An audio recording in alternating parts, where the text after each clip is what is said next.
entonces, amados hermanos, abra su Biblia en el libro de Mateo, capítulo 7. Seguimos con las parábolas del Señor. Ahora en el Sermón del Monte, Jesús ya concluyendo aquí su sermón, en Mateo capítulo 7,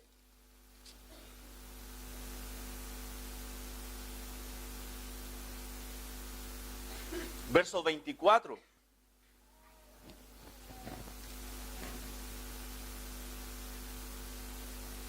Al versículo 29 vamos a leer. Mateo capítulo 7, verso 24 al 29.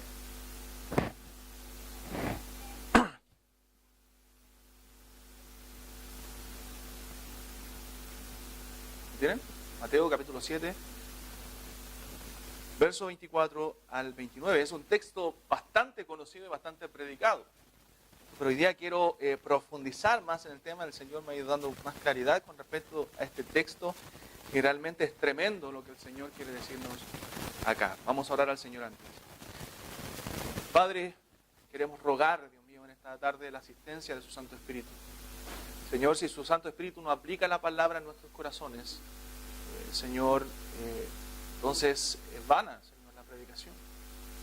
Yo te ruego, Padre, que tu Espíritu Santo haga una obra en nosotros. Que nos pueda, Señor, remecer con esta porción de las Escrituras. Gracias, Padre, por tu palabra. Te ruego, Señor, que uses a tu siervo para poder exponerla con claridad. Te alabamos, Señor, en Cristo Jesús. Amén. Mateo capítulo 7, verso 24 al 29. Cualquiera pues que me oye estas palabras y las hace, le compararé a un hombre prudente que edificó su casa sobre la roca. Descendió lluvia y vinieron ríos y soplaron vientos y golpearon contra aquella casa y no cayó porque estaba fundada sobre la roca. Pero cualquiera que me oye estas palabras y no las hace, le compararé a un hombre insensato que edificó su casa sobre la arena. Y descendió lluvia y vinieron ríos y soplaron vientos y dieron con ímpetu contra aquella casa y cayó y fue grande su ruina.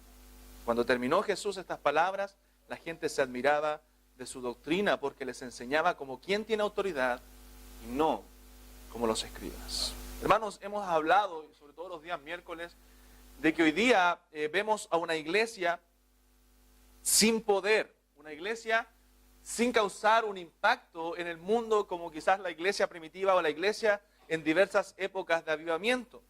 Y vemos, la contradicción con esto es que vemos hoy día, por ejemplo en nuestro país, que el mundo evangélico crece en porcentaje. ¿No es así? El catolicismo romano, ¿cierto?, baja en porcentaje, pero el evangelicalismo crece comparado con décadas anteriores. O sea, los evangélicos en Chile somos cada vez más según las estadísticas. Según las estadísticas. Pero no refleja la realidad de la iglesia. No refleja la realidad de la iglesia. La pregunta es, ¿cuál es el problema? ¿Cuál es el problema? Si el número de evangélicos, según las estadísticas, ¿cierto?, está creciendo, ¿qué es lo que tiene a la iglesia? ¿Cómo está? ¿Por qué hoy día tantos cristianos nominales, ¿cierto?, pero con falta de compromiso, ¿cierto?, con falta de fidelidad al Señor? ¿Cuál es el problema? No hallamos en la Escritura otra respuesta que, hermanos míos, falsas conversiones. Falsas conversiones. Falsa fe. Y aquí está, ¿cierto?, lo que yo quiero predicar hoy día y el título de mi sermón. El peligro, hermanos míos, de una fe falsa. Hoy vemos lamentablemente a muchos cristianos nominales, pero no vemos conversiones. No vemos dentro de esas personas que se añaden muchas veces transformaciones verdaderas. Muchos creen, como dijo alguien por ahí, igual que los demonios. Creen de la misma forma que los demonios, con una fe que está muerta, igual que ellos. Creen que Cristo es el Hijo de Dios, creen que volverá Jesús, pero no creen con una fe viva. Santiago dice, ¿cierto? ¿Crees tú en Dios? Los demonios también creen.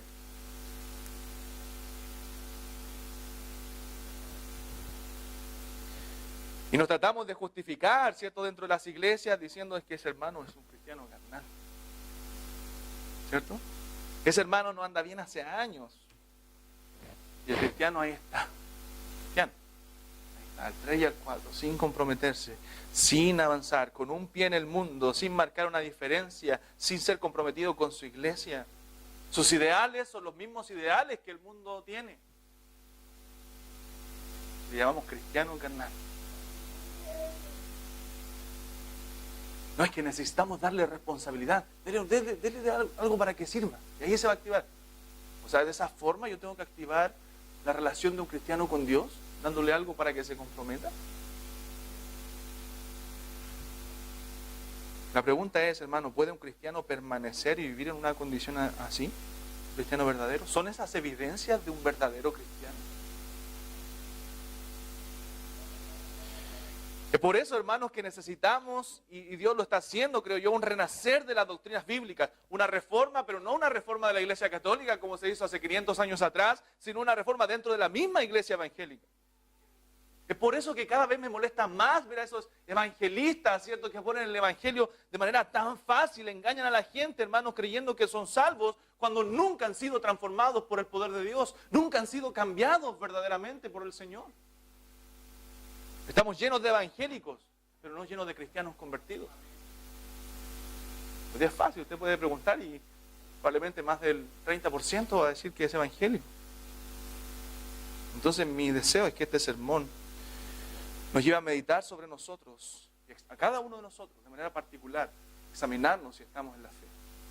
Y no comience usted a pensar ahora, oye, este hermano puede ser que no sea. No, piense en usted, examínese usted esta tarde. Y examinémonos si estamos realmente en la fe o no. Hermanos, a un cristiano verdadero un examen no le hace mal. La Biblia nos llama a examinar. A un cristiano verdadero no le hace mal, no le quita su fe examinarse. No le va a quitar su fe. Le hace bien examinarse. La Escritura nos dice que debemos examinarnos si estamos en la fe. Pero los no cristianos normalmente se molestan cuando se les cuestiona su fe. Hermanos, ¿somos una iglesia creyente de la Biblia o somos una iglesia que vive la Biblia? Hay una diferencia. Usted puede ser un creyente de la Biblia, usted cree que es la palabra de Dios, pero no la Biblia. Hay una diferencia, abismante en eso. El creer la doctrina no te salva. Cristo no cuestionaba, hermanos, de los fariseos su ortodoxia. Él no cuestionaba de los fariseos su doctrina. De hecho, en un momento le dice a un hombre, hagan todo lo que ellos dicen, pero no hagan conforme a sus obras. Lo que cuestionaba Jesús era su ortopraxis. Cómo ellos vivían. Lo que ellos practicaban. Ellos no vivían lo que predicaban. Eso es lo que cuestionaba Jesucristo. Hermano, mi oración a Dios cada día, que si esta iglesia un día se llena, si esta iglesia un día crece, que crezca llena de convertidos, de personas que han sido transformadas por el poder de Dios. Si no, no me interesa que se llene. No me interesa que se llene de no convertidos. Hermanos, los cristianos nominales, los de fe falsa,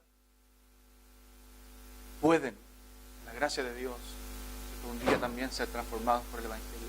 Por eso que nosotros como cristianos debemos meditar también si estamos en la fe o no. Porque si no estamos en la fe y solamente aparentamos estar en la fe, necesitamos realmente una transformación. Necesitamos ser impactados por el Evangelio. Necesitamos salvación. Entonces lo primero que veremos en esta parábola va a ser el significado real, hermanos míos, de esta parábola. Y para entenderlo necesitamos un poco ahondar en el texto y ver un texto paralelo. Mire, vaya a Lucas capítulo 6. El pasaje paralelo ahí de esta parábola en Lucas es muy aclarador para poder entender la parábola. Lucas capítulo 6, verso 46.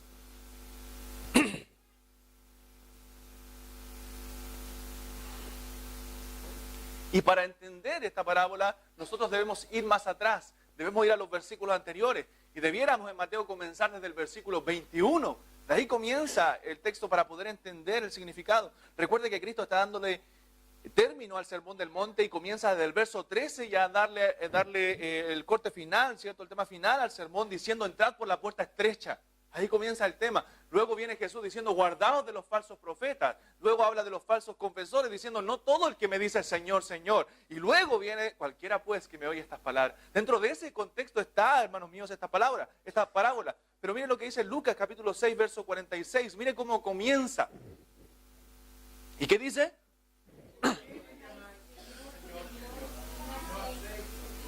¿Por qué me llamáis Señor, Señor, y no hacéis lo que yo digo?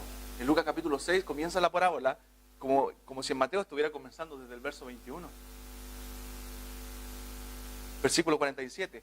Todo aquel que viene a mí y oye mis palabras y las hace, os indicaré a quién es semejante. Semejante es al hombre que al edificar su casa cavó y ahondó y puso el fundamento sobre la roca, y cuando vino una inundación, el río dio con ímpetu contra aquella casa, pero no la pudo mover porque estaba fundada sobre la roca. Mas el que oyó y no hizo, semejante es al hombre que edificó su casa sobre tierra, sin fundamento, contra la cual el río dio con ímpetu, y luego cayó y fue grande la ruina de aquella casa. O sea, para entender el significado hay que ir más atrás, hermanos, donde están estos hombres que el Señor no conocía, ¿cierto? Y se presentan como falsos confesores, le dicen, Señor, en tu nombre hicimos muchos milagros, Señor, en tu nombre echamos fuera demonios, Señor, en tu nombre hicimos esto y lo otro. Pero el Señor les declara en aquel día, hermanos, en el día del juicio, el Señor les declara o les declarará, nunca os conocí. Y a eso es lo que se refiere la parábola, cuando habla del hombre prudente y del hombre insensato. Un confesor, un cristiano verdadero y un confesor falso.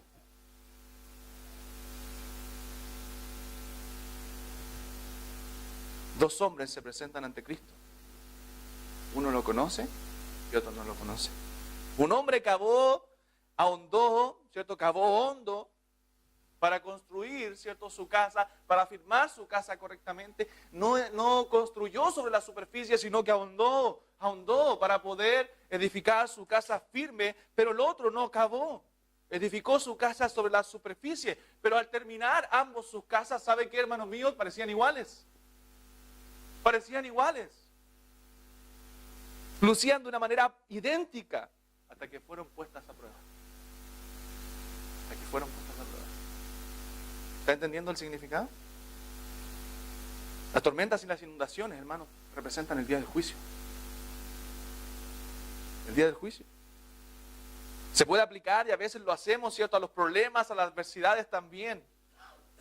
Porque estas vidas de dos hombres son dos vidas que lucen iguales. Pero en el día del juicio, hermanos, se evidenciará lo que nosotros no podemos ver. Fundamento, cimiento. En el día del juicio quedará esa evidencia. Si realmente esa casa, esa vida, está bien cimentada o no. Bueno, incluso muchos cristianos, o confesantes, llamémoslo así. No es necesario esperar el día del juicio porque vienen las dificultades, vienen los problemas, vienen adversidades, y sus casas se derrumban y muestran lo que realmente eran, y se van al mundo. Vuelven a lo que eran realmente. Se apartan de la fe, muestran que su conversión no era verdadera.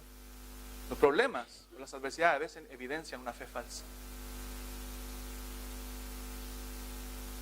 Tenemos el ejemplo claro en la parábola del sembrador. Recuerda Mateo 13, yo se lo voy a leer. Mateo 13, verso 20. El que fue sembrado en pedregales, este es el que oye la palabra y al momento la recibe con gozo, pero no tiene raíz en sí, no tiene fundamento, sino que es de corta duración, pues al venir la aflicción o la persecución por causa de la palabra, luego tropiezan.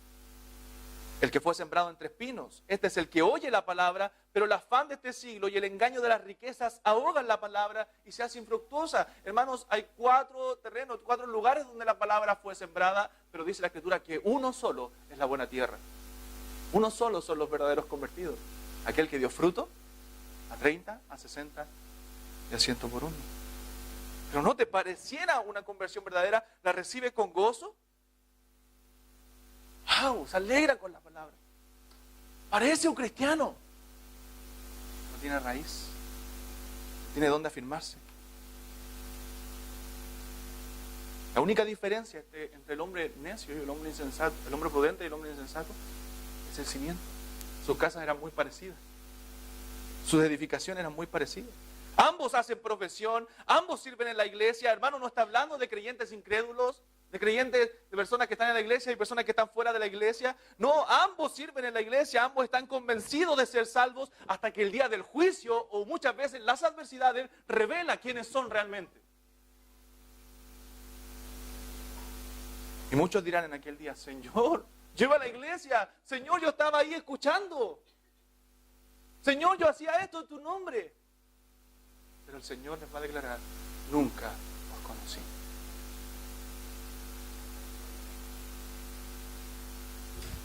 Hoy es muy fácil, hermano, ser culturalmente evangélico. Es muy fácil. No es como el cristianismo primitivo, que aún el Imperio Romano sabía quién eran los verdaderos cristianos. ¿Saben por qué? Cuando los cristianos eran perseguidos, si un romano, un soldado romano tomaba a un cristiano y él negaba su fe, él decía, este no es de verdad. Este no es cristiano. Entonces no era fácil ser culturalmente evangélico, porque el ser cristiano en aquellos tiempos les costaba la vida, hermanos míos, la vida. O sea, los que se convertían al cristianismo eran porque estaban seguros a quien habían creído. Estaban seguros. Para ser cristiano había que estar dispuesto a morir. Pero muchos hoy día son nominales, simpatizantes. No me gusta la palabra, me gusta estar ahí. Soy evangélico. De hecho, el evangelio que se predica en muchas iglesias hoy día facilita esto. Facilita estas falsas conversiones. La teología de la prosperidad, el evangelismo light que dice, recibe a Jesús en tu corazón, pero no demanda arrepentimiento. No demanda que esa persona se convierta, hermano, que se ponga de rodillas a los pies de Jesús, confesando su pecado. Solo recíbelo. Solo ora. Repite conmigo. Dios te ama tanto que no puede vivir sin ti, está tan preocupado de ti. Son los evangelios que llenan a la iglesia de falsos convertidos, hermano. Es por eso que hay tantas falsas conversiones. Finalmente el grupo de cristianos se reduce.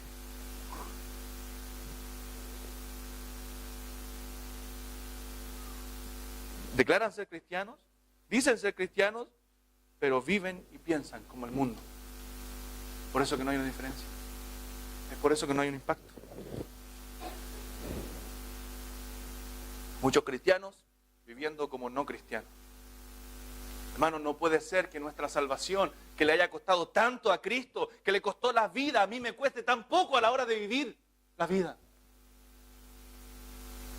Que me sea tan fácil, tan light, tan permisivo. ¿Dónde están hoy día los defensores de la fe?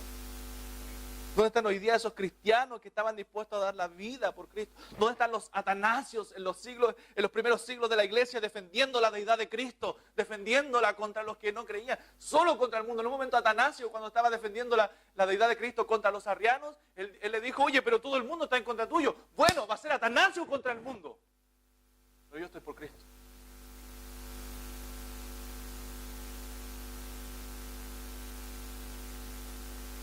Pero a veces queremos irnos con las masas.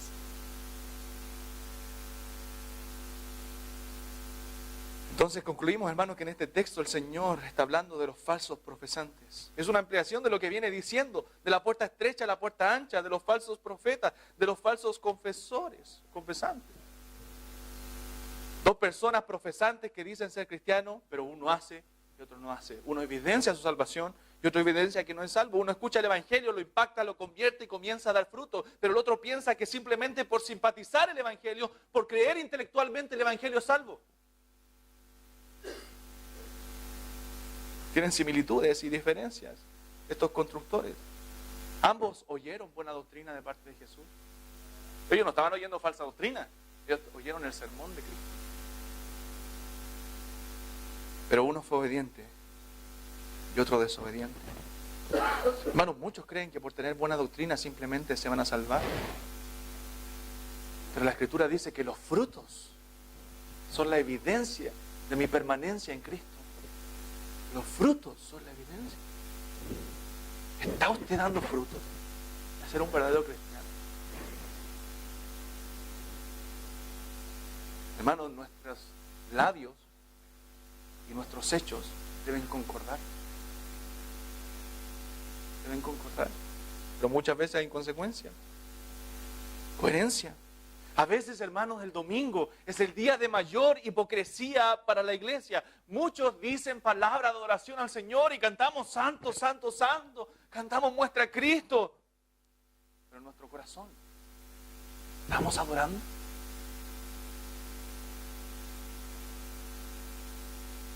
Yo no soy muy demostrativo, no soy muy expresivo, pero me gusta cantar del corazón. Me gusta meditar cuando estoy cantando las letras. Pero muchas veces, hermano, de nuestra boca son simples palabras que salen. Simples palabras que salen. Pero nuestro corazón no lo vivimos, ni siquiera lo creemos realmente. Y el Señor puede decir de nosotros, este pueblo de labios me honra, pero su corazón no está conmigo. Muchas veces, como decía el hermano, el domingo es el día de mayor hipocresía a los cristianos. Hoy la vida del cristiano no difiere mucho del no cristiano. En cómo vive, cómo gasta su dinero. Los jóvenes son igual de promiscuos que los no cristianos. Viven en fornicación igual que los no cristianos. ¿Convertidos? ¿Cristianos? No, es que son otros tiempos. El Señor no cambia, hermano. El Señor es el mismo. ¿Cuál es el problema entonces? La falta de conversión. La falta de cristianos verdaderos. ¿Cómo puede el Espíritu Santo, hermano, venir a morar en mí y cambiarme tan poco? ¿Cómo puede el Espíritu Santo venir a morar en el momento que esa persona confiesa a Cristo? Venir a morar en una persona y no haya ni un fruto. ¿Cómo el Evangelio puede impactar a una persona de una manera y a otros de otra? No, es que él dijo que era cristiano, él oró. No importa, no importa. Sus frutos son los que evidencian si es un cristiano verdadero. Como dijo alguien por ahí, a veces los hechos no dejan oír las palabras. Puede decir muchas cosas, pero sus hechos no me dejan oír las palabras. El cristiano verdadero, hermanos, no es igual al mundo. Hay varios tipos de no cristianos, de inconversos. Pero el no cristiano más peligroso, el inconverso más peligroso, es aquel que cree que es cristiano y no lo es. Es aquel que cree que es convertido y no lo es. En aquel día ese tipo de cristianos, de confesores dirán, Señor, Señor, pero si yo era cristiano verdadero. Señor, si yo estaba ahí cantando. Señor, si yo fui a evangelizar.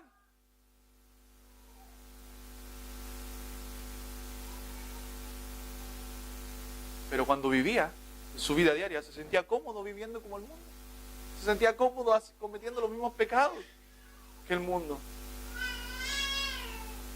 Y en el día de Cristo va a decir, Señor, pero yo hice esto y esto otro. El que cree en Cristo, hermanos, obedece a Cristo. Una obediencia sincera. No somos perfectos, pero obedecemos a Cristo con una obediencia sincera. La similitud es entonces que ambos escuchan las mismas palabras. Ambos profesan ser cristianos. Ambos dicen amén a los sermones, pero uno es y otro no. Como dije, no es una comparación entre un cristiano y un ateo, no es una comparación entre un cristiano y un musulmán. El insensato descrito aquí no está hoy día en su casa viendo televisión o viendo un partido de fútbol, sino que está congregado en una iglesia hoy día. Está congregado en una iglesia. Entonces dice el texto, hermano, que ambos hicieron una casa. Ambos se refugiaron en Cristo, ambos son profesantes, ambos son sometidos a la misma prueba. Hay muchas similitudes, pero también hay diferencias. Y la diferencia más importante es que los cimientos, las bases de su vida, las bases donde se refugiaron eran distintas. Esto nos enseña, hermanos, que el cristianismo no es algo meramente emocional. No es algo meramente emocional. No es si lloro con las canciones soy cristiano. ¿Cierto? Me impactaron y lloré y soy cristiano. Me siento bien en la iglesia, soy cristiano. O pienso en Dios y me conmuevo, soy cristiano. O me congrego los domingos, soy cristiano. ¿No es eso el cristianismo? Muchos dicen que bueno fue el sermón del domingo, pero no cambian sus vidas, hermano. ¿Qué saca con decir que fue bueno si eso no impactó su vida? Si eso no lo llevó a la práctica. Lo único que va a hacer es adular al pastor. Y que el pastor se sienta que está predicando buenos sermones. ¿Pero de qué sirve? Si no está impactando eso su vida. ¿De qué sirve? Si realmente no cambia mi vida. Y es lo que Jesús está advirtiendo en este pasaje. Los falsos profesantes, hermanos, nunca se sientan a considerar si sus frutos, los frutos que están dando, lo que están, fundamento equivocado. Si mirara ambas casas terminadas de lejos son parecidas, son iguales. Quedaron bien, pero el cimiento, la base, lo que realmente importa es distinto. La pregunta es para nosotros aquí presentes, ¿entendemos, hermanos, el Evangelio realmente? ¿Ha impactado el Evangelio mi vida? ¿Entiendes tú lo putrefacto que estabas o que estás, si no eres un verdadero cristiano, sin Cristo? ¿Entiendes que separados de Él tú nada puedes hacer? Como decía el cántico, ¿dónde más iré? ¿Dónde más iré? Como dijo Pedro, ¿cierto? ¿A quién iré? Tú tienes palabras de vida eterna. ¿O usted lo ve como una opción más? Como la guinda de la torta, ¿no? ¿Cierto?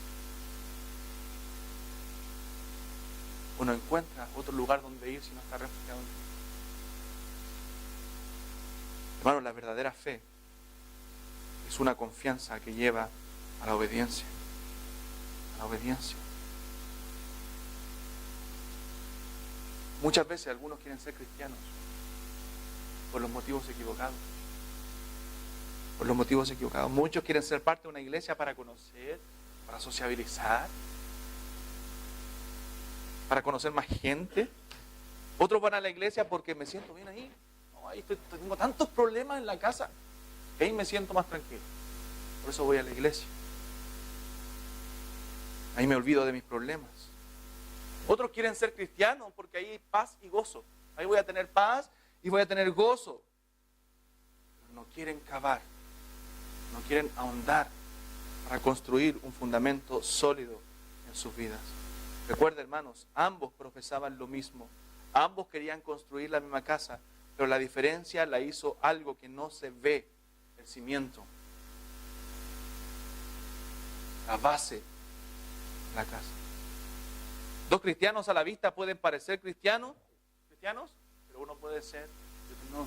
Es por eso que a veces nos sorprendemos, ¿cierto? Cuando ciertos cristianos se van de la iglesia, tan entregados, ¿cierto? Era tan espiritual, daba tantos consejos, era el modelo a seguir y se fue. Parecía bonito, ¿cierto? Construyó su casa, pero no tenía cimiento, no tenía base. Tenía base. Y en nuestra historia cristiana, ¿cierto? Los que hemos pasado por más de una iglesia, podemos ver, ¿cierto? Eso. Muchas personas así. He visto, hermano, en la vida cristiana muchos cristianos que llegan con ímpetu a servir al Señor. Oh, reciben la palabra con gozo y le dan, y con ese mismo ímpetu se van después. Es triste. Es triste.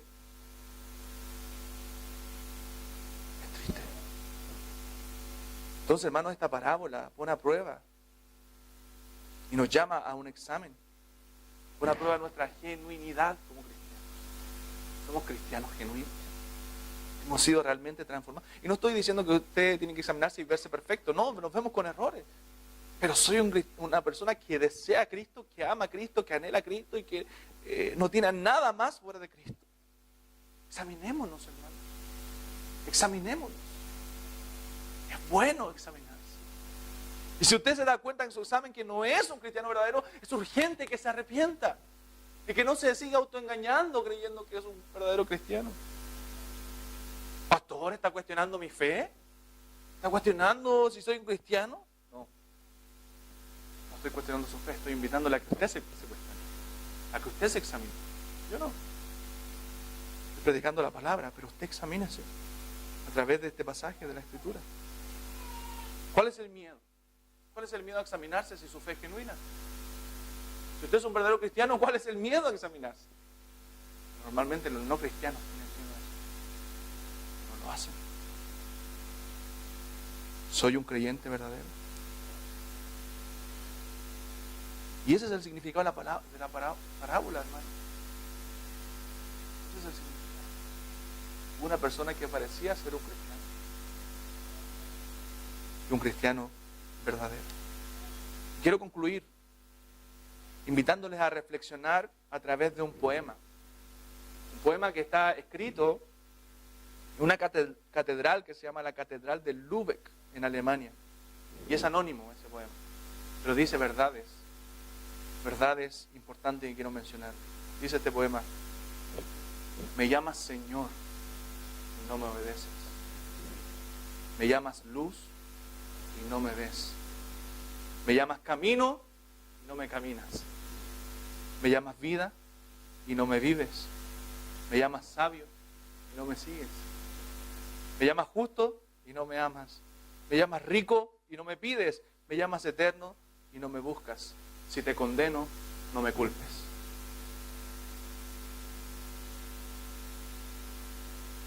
Hermanos, no puedes llamar a Dios todo lo correcto y tú vivir y hacer todo lo incorrecto. Llamamos a Dios el santo, el santo, santo, santo. Pero vivimos como los peores impíos, sin santidad. A la hora de la condenación, en el día del juicio, no vengas al Señor diciendo: Señor, pero tu nombre es Señor.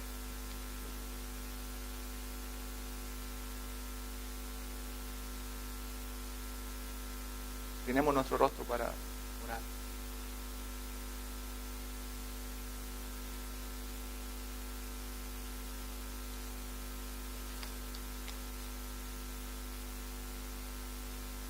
Yo no quiero ser duro, hermanos. Yo quiero predicar y exponer aquí la palabra del Señor, lo que el Señor quiso decir realmente en este texto. Y eso es lo que estaba enseñándoles el Señor a sus discípulos. Que no todo el confesante, no todo el profesante es el que entrará en el reino de los cielos, sino el que hace la voluntad de mi Padre que está en los cielos. Muchos me dirán aquel día: Señor, en tu nombre hicimos muchos milagros, en tu nombre echamos fuera demonios, en tu nombre esto y lo otro. Pero yo les declararé en aquel día: nunca os conocí, hacedores de maldad. No esperes el día del juicio para darte cuenta de eso. Hoy es el día para arrepentirte. Hoy es el día para confesar tu pecado delante del Señor y hallar salvación, hallar la verdadera fe en Cristo, esa fe que solo Dios puede dar. No es tu fe, es la fe salvífica que el Señor da a través de su Santo Espíritu. Esa es la que necesitas para salvación. Y debes clamar, rogar al Señor que te perdone, rogar al Señor que te limpie, que te salve. Si no eres un verdadero cristiano, no sirve de nada lo que tú digas. No sirve absolutamente nada cómo te justifiques. En aquel día no habrá justificación. Tratarás de justificarte, pero el Señor te declarará: nunca te conocí. Hermanos, los cristianos podemos andar por momentos difíciles. Los cristianos muchas veces vivimos momentos de desánimo. Vivimos momentos duros en la vida cristiana donde nos cuesta levantarnos. Eso no significa que tú no eres un cristiano. Tú necesitas levantarte, porque el justo cae 7 veces, pero vuelve a levantarse. Vuélvete, hermano mío, y levántate en el nombre de Cristo. No vivas más tu vida parecida al mundo. Vive como lo que eres, un hijo de Dios, un cristiano verdadero. Has sido perdonado, limpiado.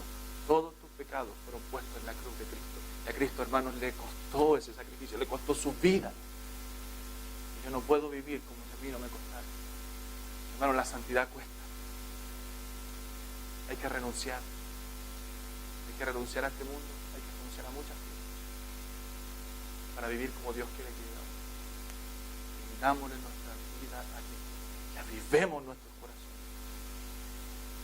Que no seamos como el hombre insensato, sino como el hombre prudente. Que aunque venga el día del juicio, ¿cierto? O que venga un problema o una dificultad, nuestra casa esté parada, hermano.